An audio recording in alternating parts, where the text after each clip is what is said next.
Bom, aqui nesse vídeo vamos entender então como a gente pode fazer um bom processo de discovery ou de investigação dentro de design, dentro de experiência do usuário de uma forma geral. Então, só para dar um passo para trás bem rápido, né? A gente sabe que dentro do processo de design, principalmente quando a gente está seguindo ali o design thinking, a gente tem o momento da exploração, que também é conhecido como investigação, que também é conhecido como descoberta, que nada mais é do que aquele momento que a gente vai tentar entender qual problema de fato a gente vai estar resolvendo, o momento que a gente vai conversar com os usuários antes da gente de fato cair em campo e começar a construir produtos e serviços e funcionalidades e melhorias sem saber de fato o que é que a gente está tentando resolver. Então, a gente vai falar aqui nesse vídeo especificamente sobre o processo do discovery. Quando a gente vai para a imagem ali do Design Thinking, a gente tem aquelas várias bolinhas que mostram as etapas, né? Ou a gente tem o Double Diamond, ou as pessoas até falam sobre o triplo diamante, que são aqueles momentos que a gente vai imergir, convergir. Esse momento de discovery seria a grande primeira etapa se você, que está do outro lado, usa como guia o Design Thinking. Mas se você não usa, se você trabalha com experiência de usuário, você sabe que faz parte de qualquer processo de design a gente entender o nosso problema, entender os nossos usuários. É sobre isso que eu vou falar aqui. Então, o que acontece? Existem várias técnicas e várias ferramentas que a gente pode, enquanto designer, usar nesse momento de discovery, nesse momento de investigação, né? Existe uma biblioteca infinita de ferramentas. Inclusive, eu fiz até um vídeo em que eu falo sobre o livro Design Thinking de Serviço, que esse próprio livro, eu vou até deixar uma foto por aqui nesse vídeo, ele tem um capítulo que ele é só uma biblioteca de ferramentas e técnicas. Então ele fala, ó, você pode explorar tal e tal técnica, tal e tal ferramenta. Então, existem várias ferramentas que a gente pode usar dentro desse processo. O que eu quero trazer aqui nesse vídeo é uma das várias opções que você pode usar dentro do seu processo de investigação. Então, eu resolvi pegar uma lógica, uma linha do tempo, com algumas técnicas que podem ser usadas dentro dessa linha do tempo para você fazer o seu discovery. Então, aqui esse vídeo é uma sugestão de como você pode fazer o seu processo de investigação usando essas ferramentas que eu trouxe. Né? Existem, como eu falei, você pode fazer esse discovery com outras ferramentas para além dessa, você pode fazer o seu processo de discovery com mais ferramentas, incluindo essas. Aqui é só um raciocínio que eu queria compartilhar com vocês. Se você estiver aí começando um processo de investigação, então você é um designer, está ali no processo de investigar um produto e precisa entregar no final da sua investigação dados que orientem quem vai construir o produto, seja o designer, seja o desenvolvedor, e aí você está nesse processo de começar a entender e entregar orientações para essas pessoas e você não sabe por onde começar, né? Então, existe esse desafio, né? Porque nosso papel enquanto designer não é saber usar essas ferramentas da melhor forma possível. Eu diria até que é saber combinar essas técnicas e ferramentas da melhor forma possível. E não sair usando loucamente para dizer depois ali no final do nosso trabalho que a gente usou a técnica tal. Não é sobre. Você não deveria, pelo menos, né, querer provar que você é o designer que usa mais técnica possível. Mas você deve, na verdade, ter um olhar crítico sobre o que é que as técnicas elas podem me dar e para essa minha investigação, qual é a melhor que eu posso usar? Qual é a que vai me dar realmente aquilo que eu preciso? E mais do que isso, como é que eu posso combinar essas técnicas, né? Então, vão ter técnicas que vai ser melhor para um olhar quantitativo, outro para um olhar qualitativo, vão ter técnicas que é melhor para quando a gente tem muito tempo, outras a gente vai precisar usar quando a gente tem menos tempo para entregar esse resultado final. Vão ter umas que é mais fácil da gente fazer, outras que vai exigir mais esforço, mais pessoa, mais dinheiro. Então, não só saber o melhor de cada técnica, mas como combiná-las, né? Então, eu posso usar essa com essa e chegar num resultado melhor dentro do meu escopo de projeto, de trabalho. Ou seja, o escopo é quantas pessoas trabalham comigo, eu trabalho sozinho, eu trabalho com mais um designer, quanto tempo eu tenho para entregar essa minha investigação, quais ferramentas eu tenho disponível para mim, qual é o meu próprio repertório enquanto designer. Tudo isso precisa ser levado em consideração. Mas tá bom, chega de blá blá blá. Aqui eu quero mostrar uma opção de como você pode fazer o seu processo de discovery usando essas ferramentas.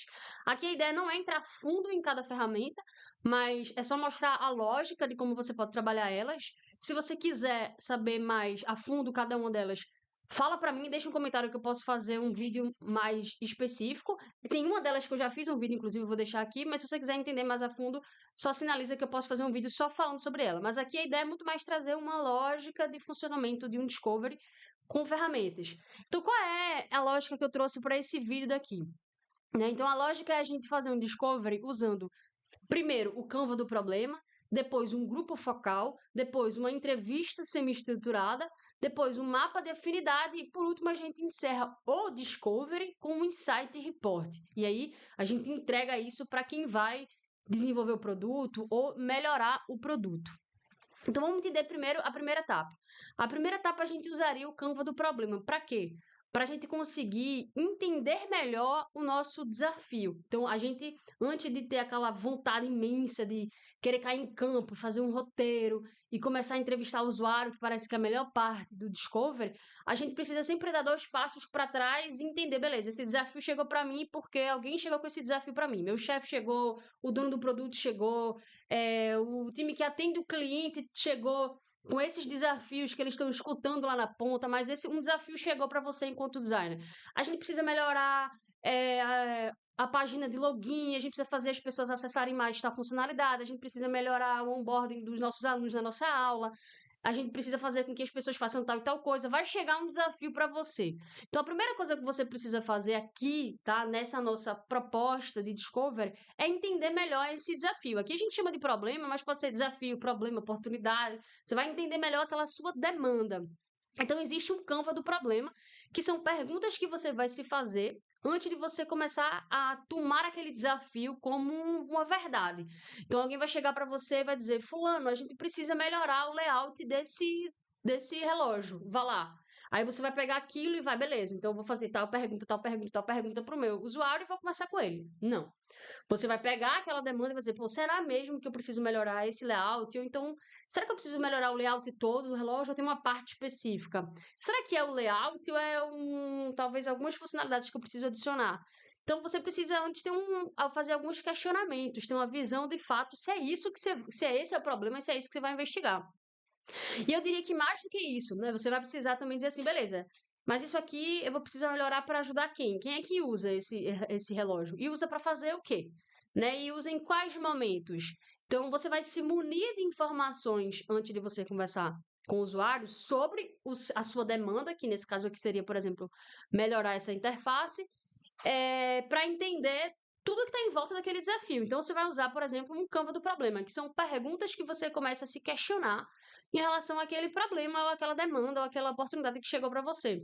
Então, você vai dizer: ah, beleza, então quem é que é afetado por esse relógio que tem um design ruim? O que é de fato o problema dessa interface? O que é o problema? Eu tenho que ajeitar. A demanda chegou para você que você tem que ajeitar a interface, né? Melhorar a interface. Mas melhorar o que exatamente? Então, o que é que eu preciso melhorar? São perguntas que você pode se fazendo. O que é que eu preciso melhorar? Para quem é que eu preciso melhorar? Quem é que usa esse relógio?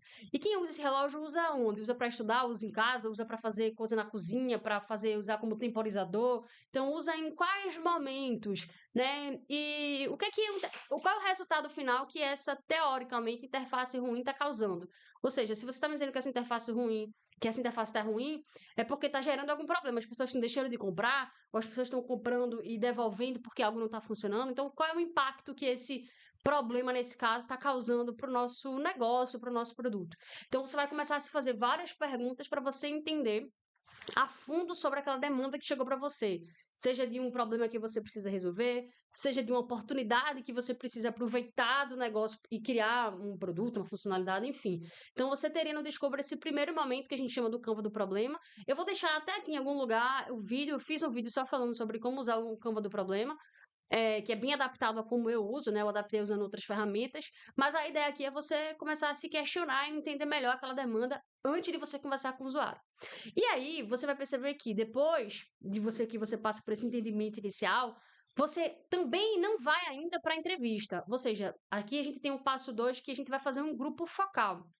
Ou seja, aqui nesse projeto, nessa sugestão, né, de linha do tempo, de discovery, vamos simular aqui que você tem pouco tempo de projeto. Ou seja, quando eu digo projeto, você tem pouco tempo para entregar resultado das suas entrevistas, da sua pesquisa, do seu discovery.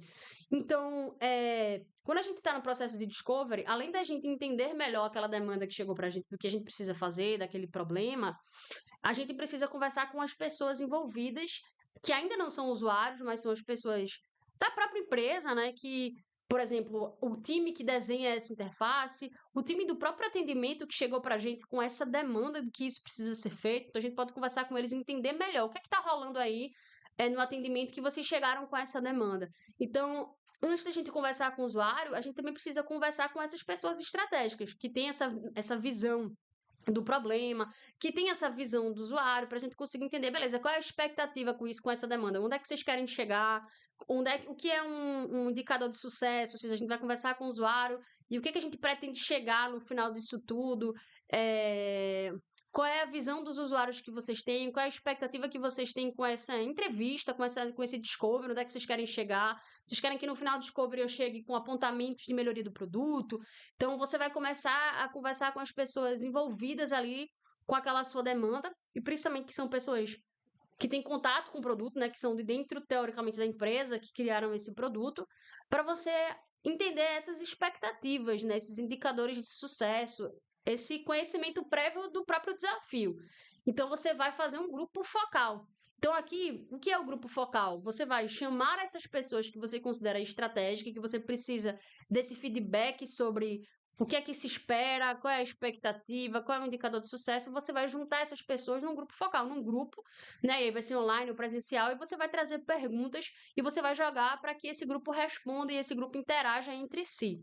Aqui a ideia é que a gente tem pouco tempo para o Discovery. A gente poderia fazer aqui entrevistas individuais com cada um, mas nesse caso aqui a gente vai usar o grupo focal. Então a gente vai juntar essas pessoas estratégicas. Então, entender que fulana de tal do atendimento, ciclano de tal do suporte, o gestor do produto, o gestor que é o dono responsável por fazer o relógio, essas 3 pessoas são estratégicas para me falar porque elas acham que esse desafio é importante, o que é que elas esperam desse Discovery. Então eu vou chamar essas 3 pessoas, vou criar um grupo focal. Vou trazer algumas perguntas e vou perguntar para elas para sair desse encontro com essa visão.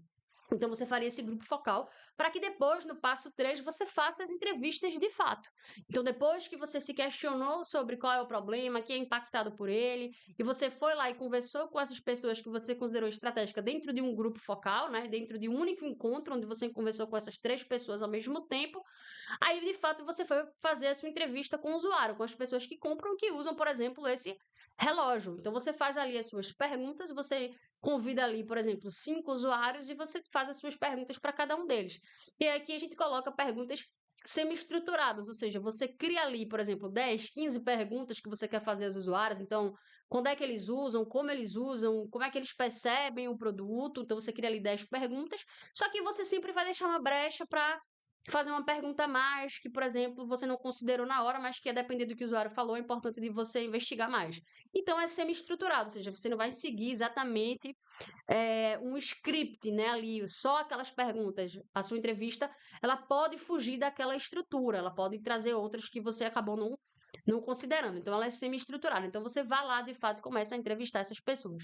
Depois que você entrevista essas pessoas, você vai para o momento de analisar o dado dessas entrevistas.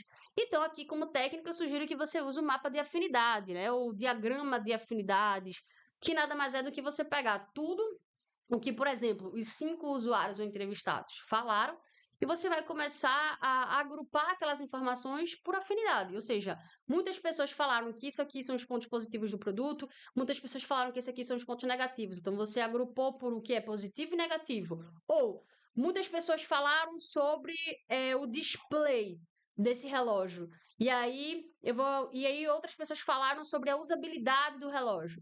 E aí outras pessoas falaram sobre o tamanho do relógio. Então você encontrou 3 grandes grupos de coisas que as pessoas falaram em comum. Ou seja, você encontrou essas o que as pessoas falaram em comum. Isso é o que significa afinidade, né? Os temas que têm afinidade, os temas em comum. Foram esses 3 grandes temas que os meus usuários falaram, né? Que foi, então, o display, o tamanho e a usabilidade. Então, eu vou pegar e vou agrupar esses 3 principais feedbacks que essas pessoas falaram em relação a esses 3 temas e vou levar eles para o meu resultado final. Então, o mapa de afinidade nada mais é do que você pegar aquele monte de informação e encontrar quais são os temas em comum, o que mais as pessoas estão falando sobre.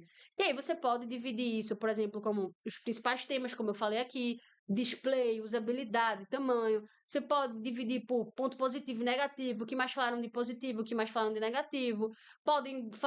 Você pode achar afinidade sobre o que as pessoas falaram que gostam e não gostam. Pode falar sobre o que as pessoas, os principais momentos que as pessoas usam. Então, você vai ali olhar aquelas informações pela técnica do mapa de afinidade. E aí, quando você tiver esses grandes grupos de informação que você encontrou baseado nas suas entrevistas, você vai fazer o que a gente chama do Insight Report. Né? O report é você reportar, é um relatório. Então, você vai fazer um relatório, e aqui relatório, um grande aspas, né? Pode ser um relatório, pode ser uma apresentação, pode ser um PPT, pode ser um vídeo aqui falando, mas você vai fazer um relatório, um reporte dos principais insights. Então, quais foram os principais achados que você encontrou dentro daqueles grupos que você identificou no mapa de afinidade? Ah, encontrei que o display, o principal insight que eu cheguei do grupo que falava sobre display é que as cores que são usadas elas dificultam muito as pessoas a enxergar. É um branco muito claro, então às vezes as pessoas têm dificuldade e precisam ficar sempre com o relógio muito perto. Esse foi um insight. Ah, um outro insight sobre tamanho é que é um tamanho que vamos dizer que é um insight sobre formato. Ah, é um formato que o relógio ele tem até um tamanho legal, mas as pessoas sentem falta de alguma coisa que ele pudesse grudar em algum lugar. Porque sentem que não sabem onde colocar, se tivesse um imã ou algo do tipo. Ah, então um insight que eu encontrei relacionado ao formato, grupo formato, é que o relógio ele poderia ter algum tipo de aderência em alguma superfície, ou poderia ser usado dentro de algum lugar. Né? Então, é um outro insight que a gente encontrou. Então, no final desse processo de discovery, a gente vai fazer um insight report, que nada mais é do que um relatório sobre os principais insights que a gente encontrou.